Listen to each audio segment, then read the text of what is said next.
lockdowns, executions, men in dresses. This is Verdict with Ted Cruz.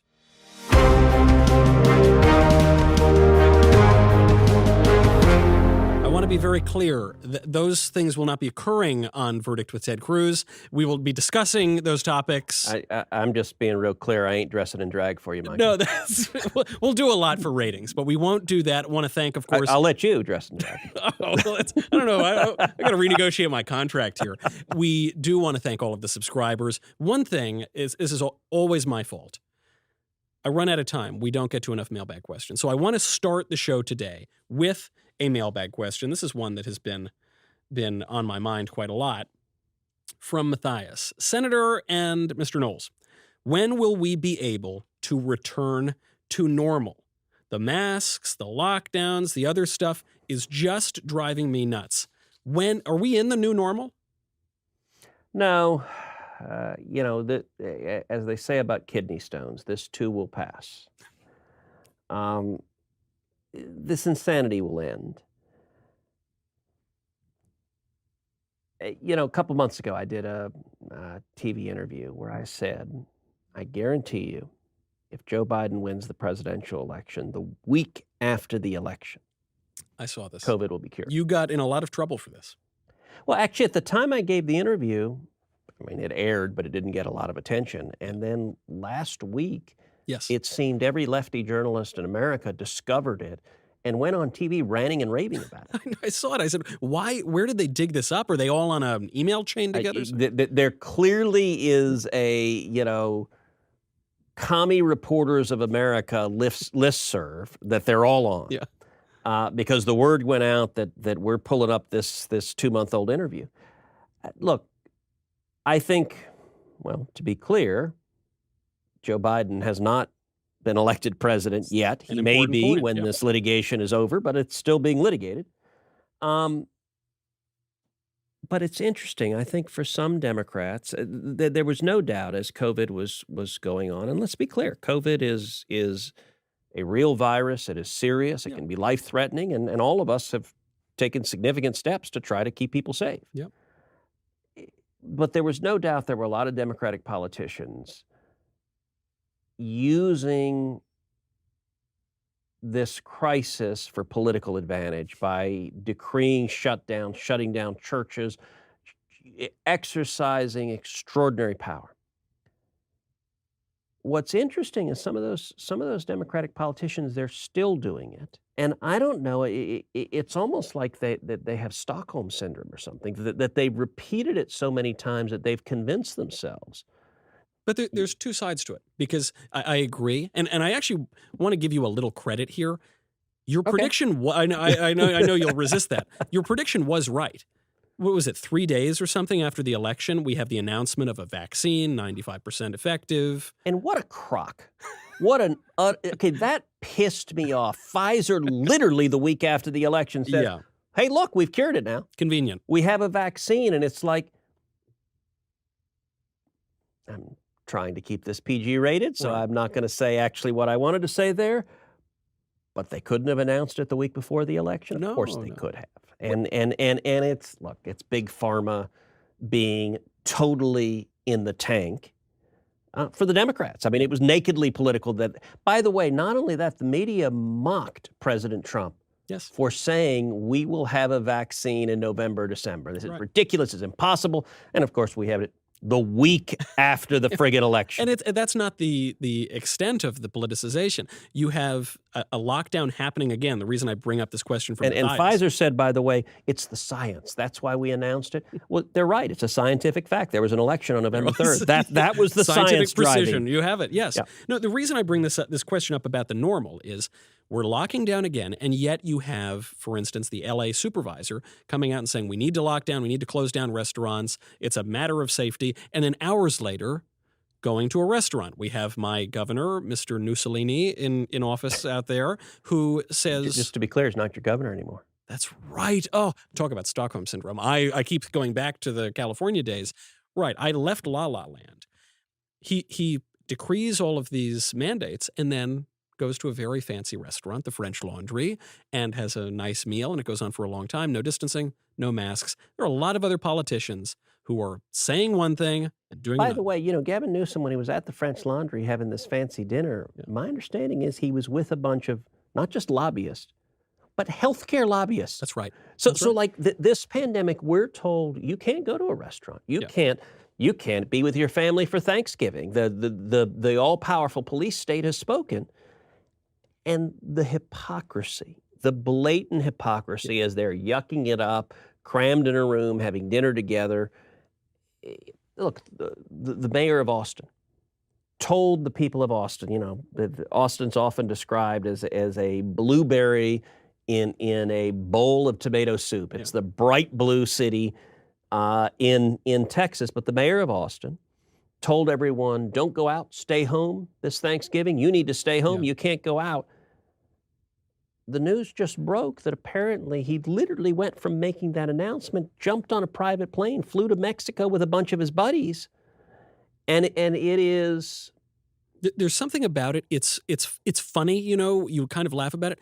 It is so infuriating. It is so disrespectful to our intelligence and to our American people who have civil rights, and to see the politicians saying one thing and then flagrantly disregarding what they've just said is very frustrating. Well, look, they know that the extremes they're advocating are a crock, and the fact that they don't obey them, and of course, in today's politicized world, saying that quickly becomes, oh my goodness, you don't think we should do anything? We should all lick each other and just ignore that there's a virus? No, listen,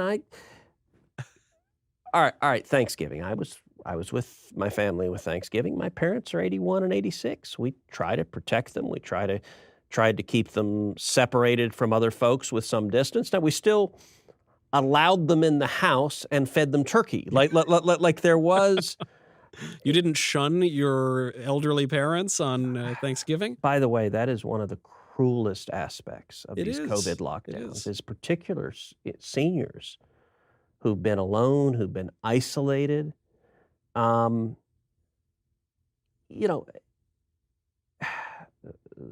people who have passed from COVID or from other things, who've passed alone because hospitals won't let families in. I mean those are heartbreaking tragedies. Well, NBC News just released this report. They said, shocking report, elderly people who have been kept alone and away from all of their loved ones are dying of loneliness. And you say, some people could have told you that. Actually, we did tell them that. They call the people who take these other considerations into their mind, they call them science deniers. I like to call those people philosophy deniers or theology deniers or family deniers. There are other aspects that you've got to... science deniers. And science deniers. Let's be clear. If you have elderly people and they don't go to the doctors and they don't get checkups for their heart and they don't get other medical conditions treated and they're alone and depressed, really bad things happen. Yeah. That's called science. This is... The left only believes in science when it suits their political agenda. Any science that is inconvenient for that is not science. Well, one scientific fact that is new is that, men can become women at just the mere mention of it. And there was a big story that came out. An actress who I didn't even recognize, Ellen Page, is now identifying as a man, Elliot Page. But you have a tie-in to this story, which is that back during the 2016 campaign, this woman, I don't think you recognized her, she approached you and had an impromptu debate that went viral. I remember the video. I didn't remember it was her. So I was at the Iowa State Fair. This is 2015 or 2016. Yeah. And I was actually grilling pork chops. By the way, a bit of advice, if anyone listening to this podcast ever plans to run for president, since presidential races are getting so crowded, we may have lots of listeners who are going to run for president. One bit of advice that I was given is never, ever, ever eat the corn dog. And this is very good advice. So both Rick Perry and Michelle Bachmann fell afoul of it. Yep. And you got photographs that let's just say were not the photographs they were hoping to characterize their campaign. No, not flattering. And my press secretary in 2016 was Rick Perry's press secretary 4 years earlier. And at the Iowa State Fair. We were walking through, and she looked over and pointed at like a corn dog stand, and she said, "That's where it happened." So don't eat corn dogs, but yes, you can eat a pork chop on a stick. It doesn't create the same phallic imagery. No, not at all. And so I was grilling pork chops, and I was eating a pork chop on a stick. I was like enjoying the Iowa State Fair, and as one does. And this actress, who I later learned was named Ellen Page, came up to me and started engaging me, and started and with a film crew that was there. And she was this young woman who began arguing with me about gay rights. Yeah. And it was fine. I had a perfectly fine conversation, and then I discovered afterwards that she was this actress that was running around filming these things. And I have to admit, there's a Netflix series that she's in called The Umbrella Academy, which I've watched both seasons, and it's pretty. I watch a lot of. I like superhero movies. I like sci-fi. I watch a lot of things, but Umbrella Academy is pretty good. Yeah, and this is something I've noticed with conservatives is we can enjoy the work, particularly artwork, made by radical leftists, even if we don't like their politics. Well, and the alternative is don't enjoy any music, don't watch any sports, don't ever go to the theater, don't go to any movies, don't watch TV. Look, I get that those worlds are. At least the people who are vocal and outspoken are almost all leftists. But I like theater. I like movies. I like TV. I like sports. I like video games. Yeah. And you don't have to embrace the politics of the people producing it. There does seem to be an irony, though, that the left is always talking about how there are too many straight white men. Let me just say, for the record, this is the second time today I've seen proof that Michael is a New Yorker. Earlier, he said coffee, and there was a W in it. Yeah, and just a moment ago, you said talking. I know. This is really... I'm sorry. I just had to... You can take the boy out of New York. You can't take the New York out of the boy. This did occur to me, though, that Hollywood is always talking about how... Now you're self-conscious. Now I know I am. I'm going to start talking about how things are horrible as well. Hollywood is always talking about how there are too many straight white men in the movies. So it would seem that this news story about this actress who now identifies as a man would run afoul of their own orthodoxy. But as you point out, the left doesn't really seem to care about these points they make, whether it's on science, whether it's on gender theory. It seems as though if the left did not have double standards, they would have no standards at all. Years ago, I was doing, I was on Squawk Box, which, by the way, is a great show. It's one of my favorite shows to do on CNBC. And because you get in really substantive interviews, and I've done a couple times where I've done the whole hour and talked about all sorts of things. But I was on one time, and it was the day of or the day after Tim Cook, the CEO of Apple, came out as gay. Yeah. And so, one of the liberal hosts there asked, "Well, what do you think about that?" I'm like, I don't think anything of it. He's like, "Well, what do you mean you don't think? Aren't you upset?" Surely you stay up at night thinking about this question. And I reached in my pocket. I said, "Look, Tim Cook is in charge of making my iPhone. Yeah. I want him to keep making really cool iPhones because I love my iPhones. And beyond that, what do I care?" Yeah. And that made no sense to them. Yes, of course. No, it is this obsession, and they sort of project that onto the rest of us. We're going to get a lot more of that if Joe Biden does ascend to the presidency. We started the show with that question about the new normal. It seems that now the definition of normal has changed. Mentioned men in dresses, but things have gotten way, way crazier than that. And by the way, on that whole men in dresses things, I have to admit, prior to this week, I had absolutely no idea who this Harry Styles guy was. Candace Owen, I'm a big fan of. I like her. Yeah. And she got in this Twitter dispute. And I was kind of like, okay, so some dude was on the cover of, what is it, Vogue, I think? Yeah, I guess. In a dress. And I'm like, all right, who is he? And I Googled him to try to figure out who is this guy. And apparently he's like, I guess in some boy band or singer or something. I guess. Some movie. I don't know. And the back and forth, it's like, all right, you want to wear dresses, knock yourself out. By the way, look, people have been, the Romans wore togas. I don't care. But the whole thing seems kind of silly. But it does seem silly, and it seems almost like a distraction because, sure, it's a little weird. The magazine cover is a little weird, but the shifting of normal that I am much more concerned with is the shifting of normal that we could get if we have a Biden administration. They're already telling us they want mandates to wear the masks everywhere. They want a lockdown of the whole economy. Are you suggesting if Biden's sworn in that he'll wear a dress? I think I'd rather wear the dress than be forced to lock down and wear the mask all the time. You know what? Whoever's sworn in on January 20th, I can guarantee you the person swearing him in will wear a dress. That's a very good point. That's true. And all that's black. Perfectly normal. That's Yeah. right. All black, could be a man. Absolutely. What can we look forward to in terms of the lockdown policy? Do you have any sense of this? I want it to be clear. You made a good point at the top of the show. This is a hypothetical. We still don't have a president-elect. The electors haven't voted. There's a contested election. There's a legal process. If the Trump disputes do not succeed, how bad is it going to be with regard to the new normal? So I genuinely don't know. Listen, I think if Joe Biden is sworn in as president, they want an economic recovery. They want to see something come back. I mean, it's why I always said everything will be magically cured. And thankfully, the reports we've gotten on vaccines, they're reporting, 95% effectiveness or greater. And so I would love to see a vaccine that's really effective where life can go back to normal.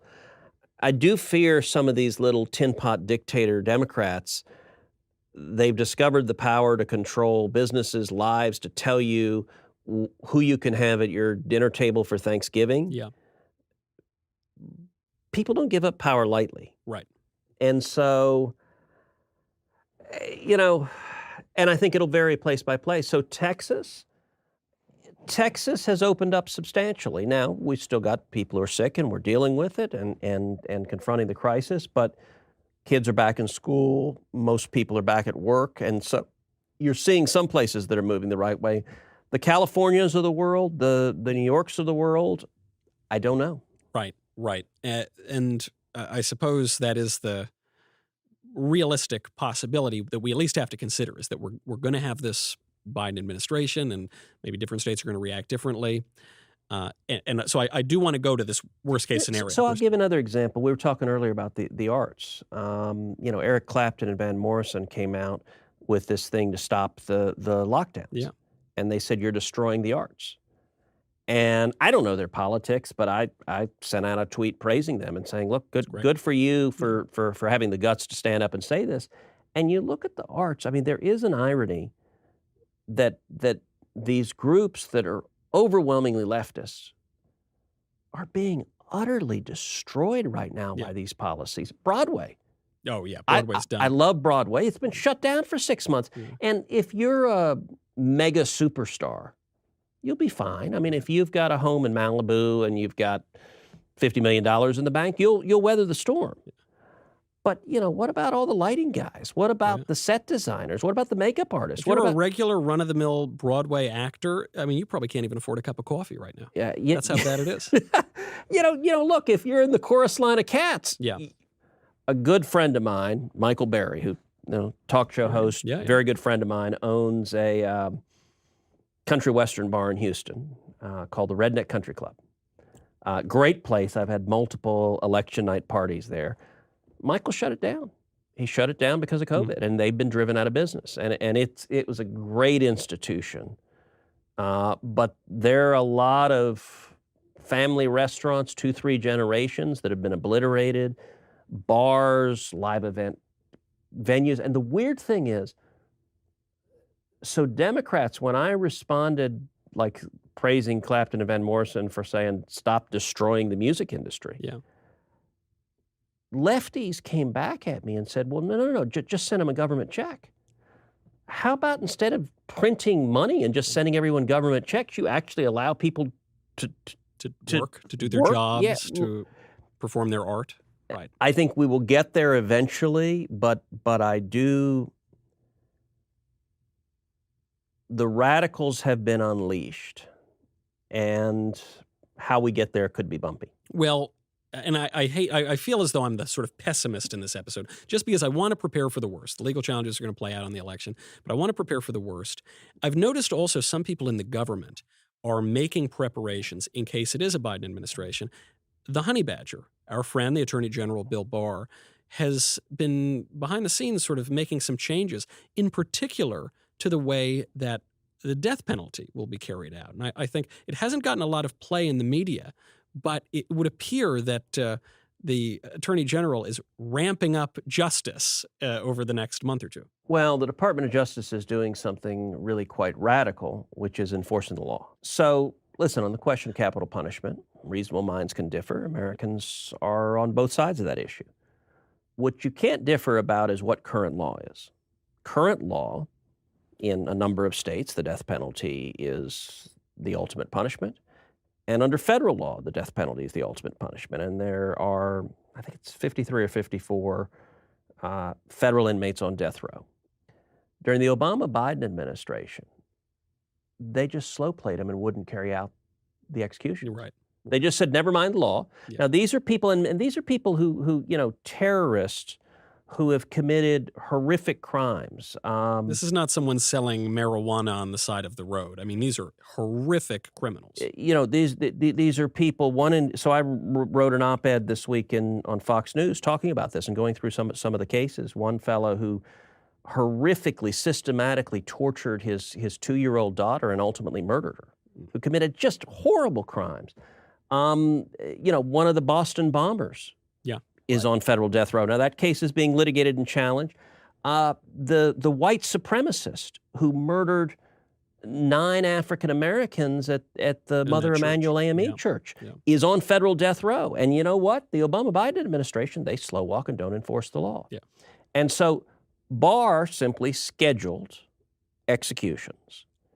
The left is going nuts, going, how dare you actually? And these are people convicted by a jury pursuant to the law. And so what I urge Bill Barr to do before he leaves is for every single eligible capital murderer on federal death row, schedule an execution. Right. Schedule it now, which means if Joe Biden becomes president and he puts lefty activists into the Department of Justice, that if they want to ignore the law, they've got to cancel the execution. Yeah. It changes the onus, and I hope he does that. That's a great idea, and they would have to explain for each case why they are going to let this person escape justice. If we do have a Biden administration, we're probably going to hear a whole lot of talk about social justice. It'd be good to get some real justice in there as well.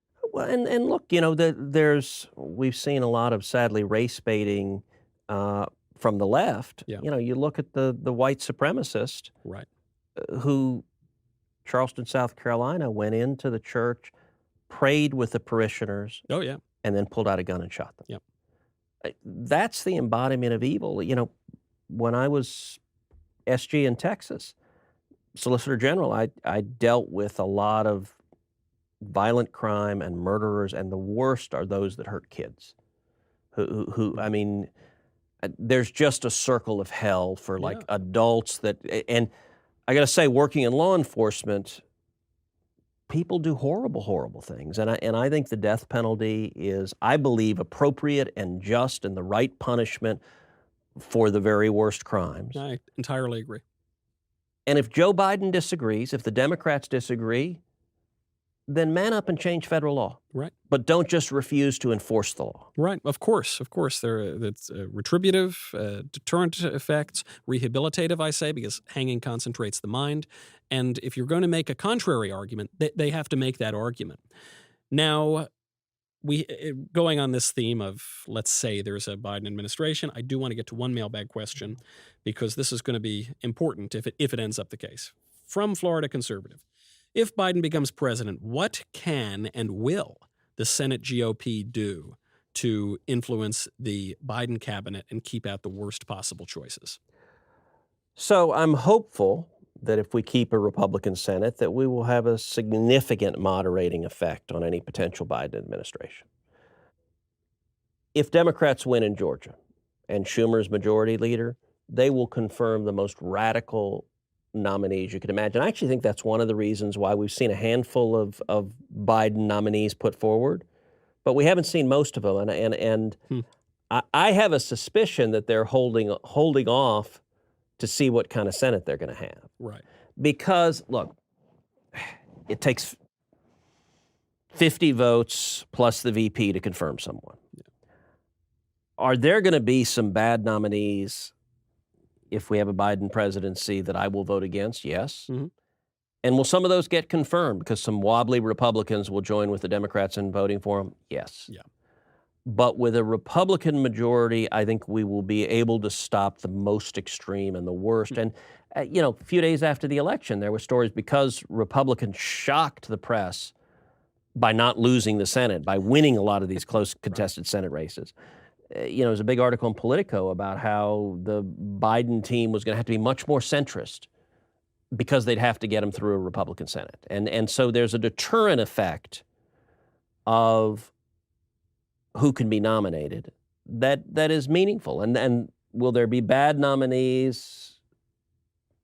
I'm sure they would put forward, but they'd be a lot better with a Republican Senate than with a Democratic Senate. There are all these questions about what is the new normal. Is the new normal movie stars, men wearing dresses? Is the new normal these lockdowns? Is the new normal politicians disregarding their own mandates? Is the new normal who's the president going to be? We still have to figure that out. A lot is up in the air. That is going to be decided within the next couple of weeks, next month or so. And that could radically shape our country for not just for 2 years or 4 years. We're talking about generational shifts. The most consequential thing is if the Democrats succeed in packing the U.S. Supreme Court.